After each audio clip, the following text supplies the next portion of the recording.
A patrol from the Malay regiment overran a Japanese supply dump near Bukit Timah on the morning of 15th of February 1942, and the papers they carried back stopped the surrender of Singapore.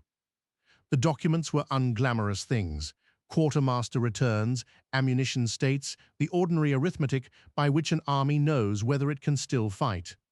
Lieutenant-General Arthur Percival's staff worked through them overnight with a translator and a pencil, and the figures they produced were almost impossible to believe. Fewer than 100 rounds per gun across the 25th Army's artillery.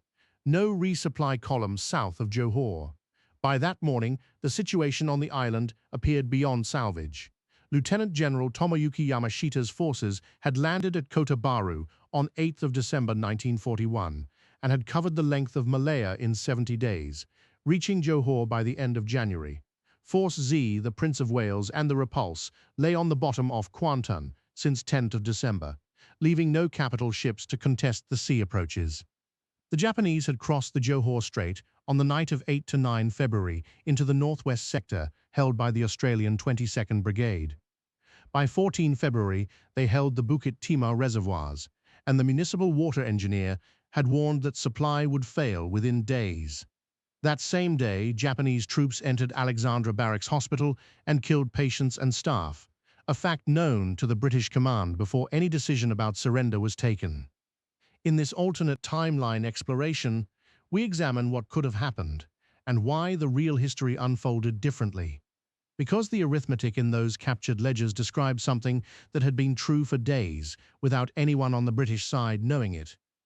Yamashita was attacking with roughly 30,000 assault troops against a garrison of some 85,000. He was outnumbered nearly 3 to 1, and he was running out of shells. What he had instead was the appearance of momentum, and appearance in February 1942 had been enough. Percival did not drive to the Ford Motor Factory. He ordered a fighting withdrawal into Singapore City.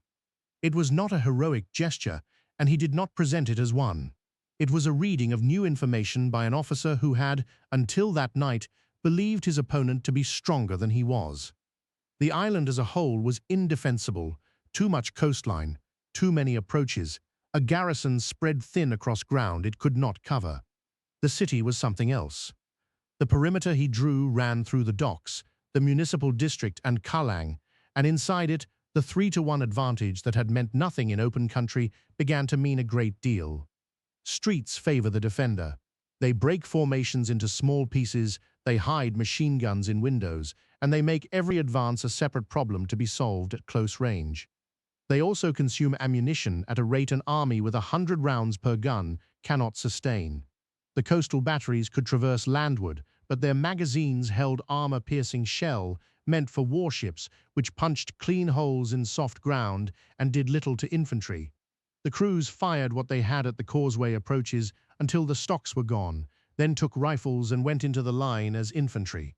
Churchill had signaled Wavell on 10th of February that the city must be defended to the death. He had meant it as exhortation. It became, by accident, a description. The reservoirs were lost and did not come back. That fact shaped every day of what followed more than any battle did. The garrison drilled wells into ground that had never been asked for water, opened the harbor's condenser plant, and issued water by the cup under armed guard. Rice stocks in the godowns were counted and recounted.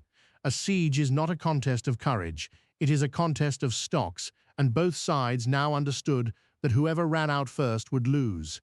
The difference was that the defenders sat on a harbor and the attackers sat at the end of a supply line 600 miles long.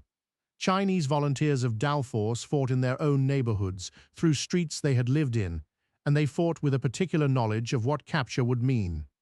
In the timeline that actually occurred, the Suk Ching massacres began on 18 February, 3 days after the surrender. That was ahead of them in every version of the story. Here, the killing had not yet had its opportunity. Yamashita, for his part, could not afford a long street fight, and knew it.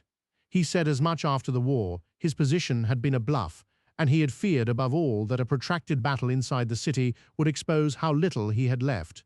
But first, the question of whether anyone outside Singapore would act on what the garrison had bought. General Archibald Wavell had been preparing to write Singapore off. As Abda commander, he had to choose between the island, Java and Burma, and the professional judgment throughout early February was that the island was already lost, that men and aircraft sent there were men and aircraft thrown away.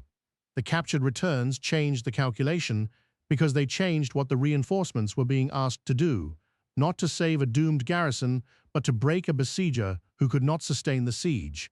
Convoys already at sea were turned towards Singapore rather than Java. Fighter squadrons staged through Sumatra into airfields the garrison still held.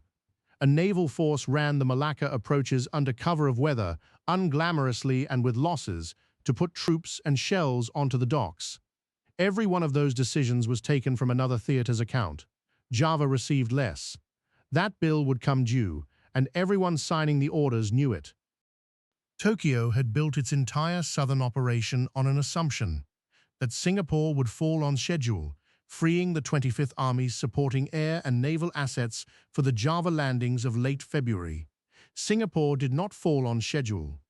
Imperial General Headquarters faced a choice between abandoning Yamashita's forward battalions and diverting the strength earmarked for the Dutch East Indies to relieve them. It chose to divert. Air groups turned south, shipping was reassigned, and the Java operation slipped by several weeks. Weeks were exactly what the Dutch needed. Lieutenant-General Hein ter Porten's forces and Vice Admiral Conrad Helfrich's ships did not win. The outcome was never seriously in doubt, but the demolition parties at the Palembang refineries were given time to do the job properly rather than in panic. The oil that the southern operation had been launched to seize arrived late, and in smaller quantity and requiring more repair. Japan had gone to war to solve a fuel problem. The delay did not undo the conquest. It made the prize smaller. The siege lasted 3 weeks. It ended when Commonwealth troops put ashore at Singapore linked with the city perimeter, and Yamashita, unable to feed his forward battalions, unable to supply them, unwilling to lose the 25th Army to prove a point, withdrew north of the Johor Strait. There was no triumph in it. Singapore was a wreck, the docks smashed, the water system broken, whole districts burned, thousands of civilians dead in a city that had been shelled and bombed for a month.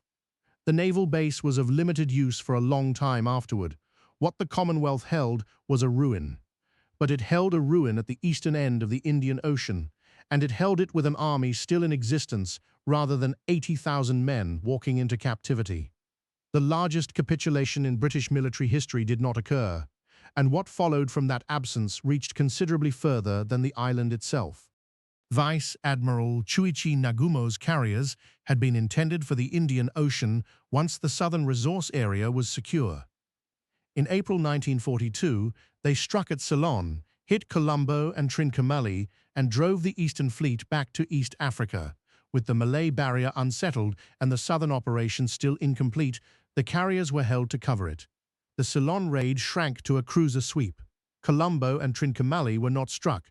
The Eastern Fleet was not driven west, and the sea lane between India and the Middle East kept a covering force it had, in reality, briefly lost. None of this made Japan's defeat inevitable or nearer.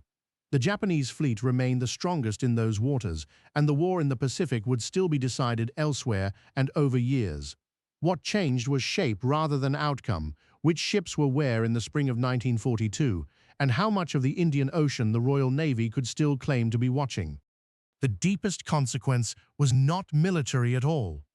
The Indian National Army was built, in the timeline that happened, chiefly out of Indian prisoners taken in Malaya and Singapore, tens of thousands of men, already captured, already disillusioned, whom Captain Mohan Singh began organizing within weeks of the surrender. Without the mass surrender, there was no ready-made pool. Subhas Chandra Bose, arriving later, found a thinner base to build on than he had in reality. That did not settle the question of Indian independence. Nothing about 1942 could. The Congress leadership was watching British power in Asia with its own reasons and its own timetable, and the demand did not depend on any garrison in the Malacca Strait. But the manner of the argument changed. In the world that occurred, the fall of Singapore was the image everyone reached for. A European empire in Asia surrendering an island fortress to a smaller army in a single afternoon, in front of the people it claimed to be protecting. That image did work that no speech could do. Here the empire is not shattered in an afternoon. It is worn down instead over years, through negotiation, through exhaustion, through the ordinary attrition of an imperial power that can no longer afford what it holds. Independence still comes. It arrives through argument rather than through the memory of a garrison that gave up. Percival is not redeemed by any of this. He was an officer who received better information than he had the day before and acted on it, which is most of what command consists of. The captured ledgers were real in the sense that Yamashita's shortage was real, the bluff was real, and he admitted it afterward. The only thing that had to change was whether anyone on the other side of the strait knew it in time.